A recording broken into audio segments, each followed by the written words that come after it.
ഏതായാലും ബാഴ്സ ഫാൻസിന് ആ ഒരു ഹൂലിയൻ അൽവാരസ് മോഹം തൽക്കാലത്തേക്കൊന്ന് വേണ്ടാന്ന് വെക്കേണ്ടി വരും. കാരണം അത്ലറ്റിക്കോ മാഡ്രിഡിന്റെ കോച്ചായ സിമിയോൺ ഇന്ന് ഉറപ്പിച്ചു പറഞ്ഞു അൽവാരസ് അത്ലറ്റിക്കോ മാഡ്രിഡ് വിട്ട് എങ്ങോട്ടും പോകുന്നില്ല എന്നൊരു കാര്യം.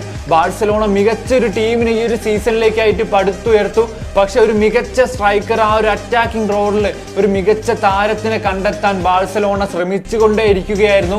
അതിലെ പ്രൈം ടാർഗറ്റ് ആയിരുന്നു അൽവാരസ്, അർജന്റീനിയൻ സ്ട്രൈക്കർ. പക്ഷേ അത്ലറ്റിക്കോ മാനേജ്മെന്റും കോച്ച് സിമിയോണിയും ഒരു കാരണവശാലും അൽവാരസിനെ വിട്ടുകൊടുക്കാൻ പോകുന്നില്ല എന്നുള്ള കാര്യം ഉറപ്പിച്ചു പറഞ്ഞിരിക്കുകയാണ്. ബാഴ്സലോണയാണെങ്കിൽ ഏകദേശം 100 മില്യൺ യൂറോസിന് മുകളിൽ അൽവാരസിന് വേണ്ടി ചെലവാക്കാൻ തയ്യാറായിരുന്നു. പക്ഷേ അത്ലറ്റിക്കോ ഒരു രീതിയിലും ബാഴ്സലോണയുടെ ഓഫറിന് അടുത്തില്ല.